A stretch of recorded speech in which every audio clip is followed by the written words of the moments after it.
Bonjour à tous, bienvenue sur la chaîne Le Lore. Aujourd'hui, tout le monde connaît Miles Morales, notamment via l'excellent film Into the Spider-Verse qui a propulsé le personnage à une popularité proche de celle d'un Peter Parker. Malgré tout ça, beaucoup ne connaissent pas son origine première dans les comics. C'est pour cela qu'aujourd'hui, nous allons voir ensemble l'origine de Miles Morales.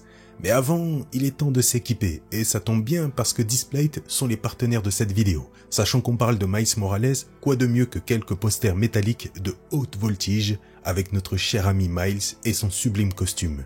Regardez-moi ce flow incroyable qui ne cherche qu'à se retrouver sur vos murs, tel l'homme araignée qu'il est. Bien sûr, si vous êtes arachnophobe, il existe une multitude de super-héros de l'univers Marvel sur le site et bien plus. Mais vu qu'on est dans la hype Miles Morales, restons dessus, voyons. Des produits de très bonne qualité et surtout super simples à accrocher et décrocher si l'envie vous vient de changer de poster. Je vous laisse un petit lien dans la description, en cliquant dessus, vous aurez automatiquement une réduction active à l'achat d'un ou plusieurs Displates. Miles provient non pas de la Terre 616, donc la Terre principale de l'univers Marvel, mais de la Terre 1610, souvent appelée par un nom que vous avez sûrement déjà entendu, l'univers Ultimate. Comme je sais que la vidéo va durer un petit moment et que beaucoup ne vont pas la regarder entièrement, n'oubliez pas tout de même le petit like, c'est la petite récompense et ça soutient la chaîne et les vidéos. Merci à vous. C'est parti. Tout commence dans un des labos de Norman Osborn.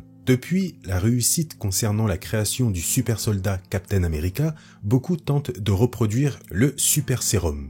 Norman, lui, parvient à créer un sérum prototype similaire qu'il nomme la formule OZ. Mais avant de la tester sur lui, Norman fait des tests sur plusieurs animaux, dont des araignées. Sauf qu'entre-temps, Osborn est arrêté par le Shield et son identité de bouffon vert est révélée au grand jour, ce qui impacte sa société, qui sera finalement laissée à l'abandon.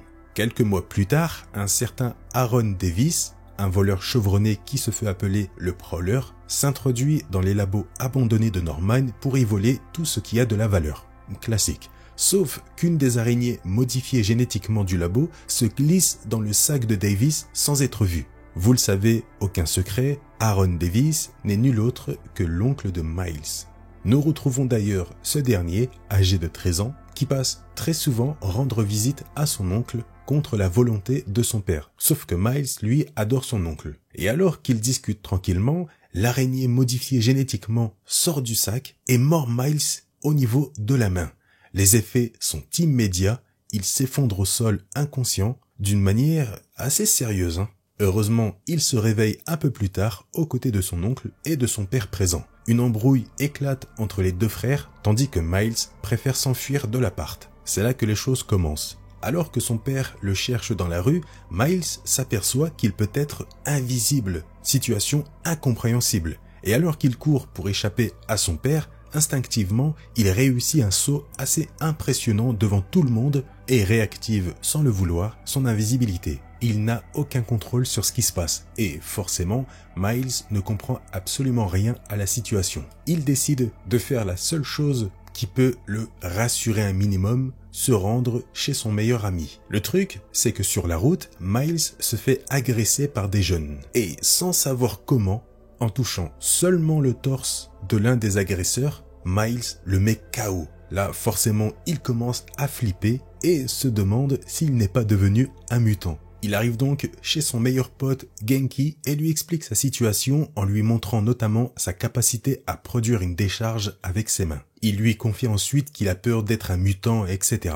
Et Genki lui promet de faire quelques recherches. Miles rentre finalement chez lui avec son père et le soir venu, alors qu'il dort, il reçoit un message de son ami. Ce dernier a fait des recherches et rassure Miles, ce n'est pas un mutant. Par contre, chose troublante, il a vu que Spider-Man a lui aussi été mordu par une araignée avant d'avoir ses pouvoirs. Miles réfléchit et tente le tout pour le tout en essayant de faire comme Spider-Man, grimper au mur. C'est le seul moyen de voir s'il y a vraiment un lien. Et forcément, il parvient à s'accrocher au plafond de sa chambre. Genki arrive plus tard dans sa chambre, tout excité, et demande à Miles de lui faire une démonstration de ses capacités. Bien sûr, il est super content de voir que son meilleur pote va devenir comme Spider-Man, sauf que Miles, lui, ne veut pas de ça. Il veut juste être normal. Plus tard, alors qu'ils sont dans la rue, ils aperçoivent un incendie. Sur la motivation de Genki, Miles se jette à l'eau et pour la première fois, il réussit un acte héroïque grâce à ses pouvoirs en sauvant une petite fille. Mais malgré ça, Miles ne veut pas de ce pouvoir. Il ne veut pas de cette vie de super-héros. Il refuse donc, à partir de ce moment-là, d'utiliser ses pouvoirs, préférant laisser le vrai Spider-Man être le héros. 2 mois plus tard, Miles et Genki emménagent ensemble dans un dortoir de leur nouvelle école. Et malgré son refus d'utiliser ses pouvoirs, il apprend que Spider-Man est en train de combattre le bouffon vert sur l'un des ponts du Queens. Le truc, c'est que Miles apprend surtout que l'homme araignée est en très grande difficulté. Le jeune Morales décide de quitter son école pour se rendre sur place sans trop savoir pourquoi. Et c'est là qu'en arrivant, il aperçoit Spider-Man au sol, démasqué, en train de mourir, faisant ses adieux à ses proches en pleurs. Spider-Man est mort. Miles s'en veut beaucoup et il regrette énormément de ne pas avoir fait en sorte de maîtriser ses pouvoirs pour aider Spider-Man à ce moment-là. Il est donc mort, selon lui, par sa faute. Les 2 amis se rendent quelques jours plus tard aux funérailles de Peter Parker, puisque toute la ville a appris que c'était lui en dessous du masque. Miles, cherchant une source de motivation pour son futur, pour savoir ce qu'il doit faire maintenant, il demande à Gwen pourquoi Peter est devenu Spider-Man. Cette dernière lui explique qu'il est devenu suite à la mort de son oncle parce qu'il se sentait coupable, mais surtout parce qu'un grand pouvoir implique de grandes responsabilités. À ce moment-là, Miles a le déclic. Il est maintenant déterminé à accepter qui il est. Son but à présent, rendre hommage à Peter Parker en reprenant le flambeau. Il tente en premier lieu de se confectionner un costume, mais Genki lui apporte son aide avec un costume d'Halloween représentant Spider-Man. Le truc, c'est que le costume est un peu trop grand pour lui, mais ça ne change rien. Une fois le costume enfilé, Miles sort pour la première fois en tant que Spider-Man. Le problème, c'est qu'il n'est pas très doué. Forcément, il ne s'est jamais entraîné. Mais il est surtout vu par le public comme un simple imitateur grossier de Peter Parker, ce qui ne plaît pas à la population. Et ça, forcément, ça fait le tour de la ville. Lors de sa 2e nuit, alors qu'il patrouille en ville, il tombe sur Spider-Woman, qui lui demande naturellement qui il est et pourquoi il cherche à imiter Spider-Man. Miles se défend comme il peut, mais il finit par s'assommer lui-même et termine dans une prison du Shield, en présence de Nick Fury, Spider-Woman, Iron Man et Hawkeye. Forcément, Peter Parker est mort, il s'interroge naturellement sur qui se cache derrière ce nouveau masque. Nick Fury prend à part Miles et le rassure un peu sur sa situation en étant cool avec lui, et Miles lui explique simplement que son but est de rendre hommage à Spider-Man et non d'être une copie insultante de lui malgré le costume bas de gamme. Mais en parallèle de cette situation, dans l'aile médicale des lieux, Electro, qui était retenu prisonnier, réussit à s'échapper. Iron Man, Spider-Woman et Hawkeye se font avoir par le vilain, et alors que Nick et ses forces tentent de le retenir, Miles intervient brutalement et commence à combattre à sa manière Electro en utilisant sa super force et son invisibilité parfaitement. On sent une vraie évolution par rapport à la première fois. Et grâce à la maîtrise de ses compétences, il réussit à mettre KO Electro avec son coup fétiche qu'on appelle le Venom Blast. Le lendemain, après les cours, Miles est de nouveau interpellé par Spider-Woman, cette fois-ci en tenue civile. Cette dernière lui remet une mallette de la part de Nick Fury en lui disant qu'il a maintenant ses chances pour faire ses preuves. Miles ouvre la mallette et y voit un costume magnifique rouge et noir. Il devient à partir de ce jour officiellement Spider-Man. Ça, c'est vraiment la classe. Bien sûr, même avec un sublime costume, Miles doit encore apprendre à combattre le crime, mais il réussit tant bien que mal à aider la population qui commence vraiment à le voir comme le nouveau Spider-Man. Il l'accepte enfin. Malgré son évolution, il décide tout de même avec Genki de regarder des vidéos de Spider-Man pour analyser ses mouvements pour ensuite les apprendre et les reproduire. Le problème étant que Miles se fatigue énormément lorsqu'il se déplace en ville. Forcément, il lui manque une chose, des lance-toiles. Malgré ces difficultés, Miles profite de son apprentissage en combattant son tout premier vilain en tant que Spider-Man, un certain Omega Red. Et malgré la violence du combat, le nouveau Spider-Man réussit parfaitement à gérer son adversaire, mais surtout à le mettre KO avec son fameux Venom Blast. Tout se passe à merveille dans la vie de Miles, sauf qu'un jour, il revoit son oncle, qu'il n'avait pas vu depuis très longtemps. Et lors de la discussion entre les deux, Aaron met en avant qu'il sait que Miles est le nouveau Spider-Man. Il l'a reconnu. Mais surtout, il se souvient du moment où Miles s'est fait mordre par l'araignée. Le soir venu, il reçoit un message de son oncle qui lui demande une rencontre. Le truc, c'est que Miles a appris par Nick Fury que Aaron est en réalité le vilain Prowler. Miles accepte la rencontre avec son oncle et ensemble, ils discutent un peu de leur situation respective. Forcément, ça s'échauffe assez vite parce qu'on a d'un côté un vilain et de l'autre un héros. Pour voir à quel point son neveu est fort, Aaron engage le combat et malgré quelques difficultés, Miles parvient, grâce à l'énervement qu'il a envers son oncle, à le combattre, mais surtout à le mettre KO avec son Venom Blast. Après ce combat entre guillemets, Aaron lui signale vraiment qu'il a fait ça pour que Miles puisse vraiment voir ce dont il est réellement capable maintenant qu'il est Spider-Man. Il lui propose ensuite de travailler ensemble. Miles, bien sûr, naturellement, refuse, et Aaron le provoque en lui disant « Si tu ne veux pas que ton père prenne connaissance de ton secret, travaille avec moi. » Un dilemme qui trouble énormément Miles toute la journée du lendemain. Mais finalement, n'ayant pas d'autre choix, il accepte de s'allier à son oncle pour arrêter un certain vilain, le Scorpion, qui est sur cette terre une sorte de gangster énorme, mais surtout quasi insensible à la douleur et aux dégâts qu'il reçoit. En gros, Aaron souhaite l'éliminer parce que le Scorpion en a après lui. Le soir venu, Miles et le Prowler parviennent à confronter le Scorpion dans une boîte de nuit. Le truc, comme je l'ai dit, le Scorpion de cet univers est ultra puissant mais surtout très résistant.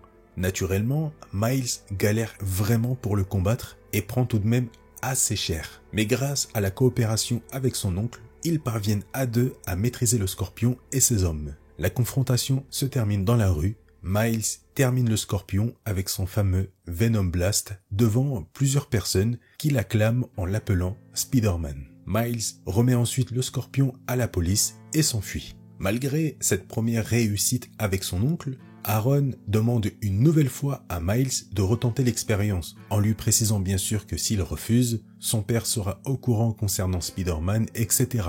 Mais cette fois-ci, Miles refuse parce qu'il s'aperçoit que son oncle l'utilise pour éliminer tous ses ennemis. Donc, au contraire d'accepter la coopération, le jeune Morales décide de confronter une bonne fois pour toutes son oncle. Miles lui dit notamment que s'il l'aime, il doit le laisser en paix et quitter la ville, mais surtout, concernant son secret, il l'avouera lui-même à son père. Bien sûr, Aaron pète un câble en entendant ça, notamment parce que, selon lui, c'est grâce à lui que Miles est devenu Spider-Man, puisque s'il n'avait pas braqué les labos de Norman, l'araignée ne se serait jamais retrouvée dans son sac. Mais bon, c'est un raccourci assez grossier. Malgré les mots de Miles, le tout se termine en confrontation.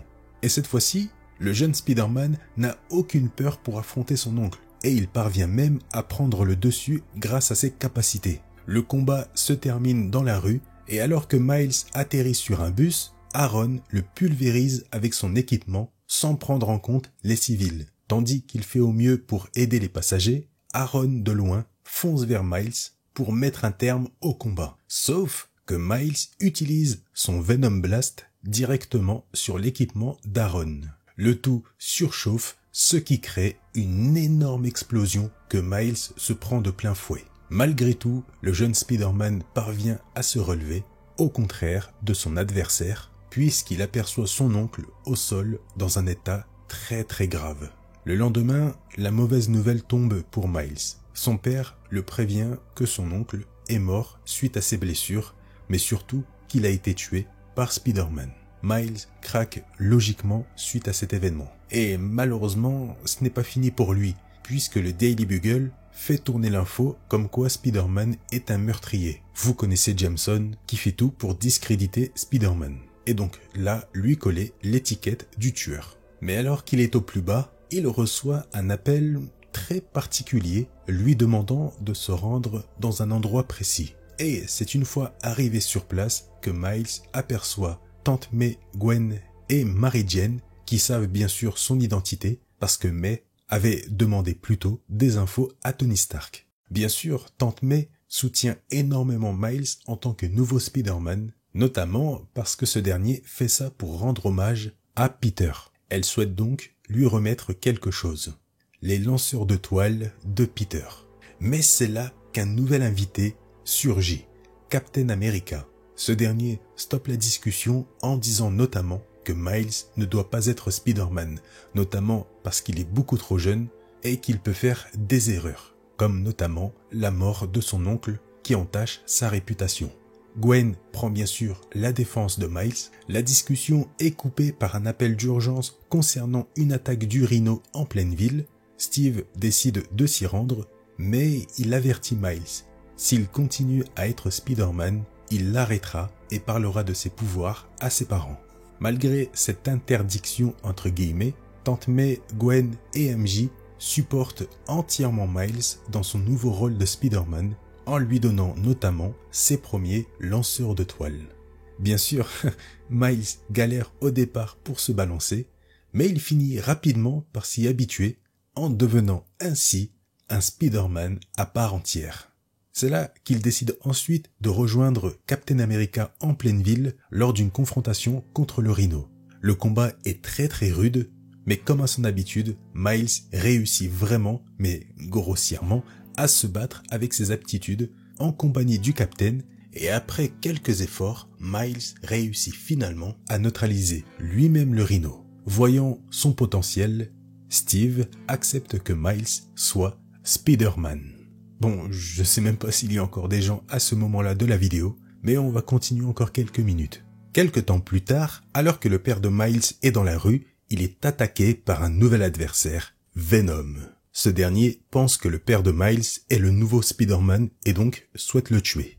Bien sûr, il se gourre complètement. Heureusement, Miles réussit à sauver son père en intervenant, débutant ainsi un sévère combat contre Venom. Le tout en pleine rue. Et c'est là qu'on voit à quel point il s'est amélioré, puisque Miles réussit tant bien que mal à maîtriser le symbiote tout en sauvant les civils aux alentours. Il maîtrise beaucoup mieux ses aptitudes.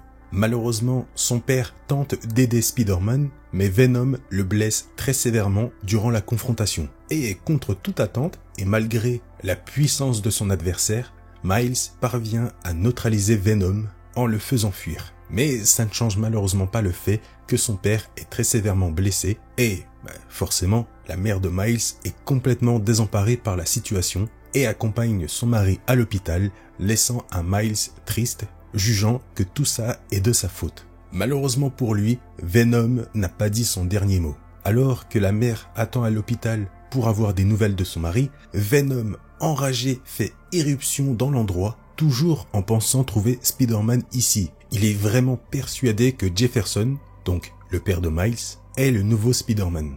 Venom fait un carnage dans l'hôpital, mais heureusement, Miles arrive et combat de toutes ses forces le symbiote. La confrontation est très violente pour Miles, qui tente au mieux de se battre, sauf que là, le symbiote est vraiment remonté. Les coups pleuvent à droite et à gauche, mais cette fois-ci, Miles est submergé. Venom finit par attraper Spider-Man et parvient à l'engloutir complètement, le tout devant sa mère. C'est là qu'on apprend que cette dernière savait que Miles était sous le costume et supplie donc Venom de lui rendre son fils. Le symbiote décide d'attraper la mère pour la dévorer aussi. C'est là que Miles, de l'intérieur, explose entièrement le corps du symbiote avec son Venom Blast. Ça, c'est vraiment la classe. Le truc, c'est que directement après, la police armée de fusils d'assaut mitraille, sans faire attention à Miles, en direction de l'hôte de Venom pour le neutraliser définitivement. Malheureusement, suite à tous ces tirs, la mère de Miles est fatalement touchée à la poitrine par une balle perdue.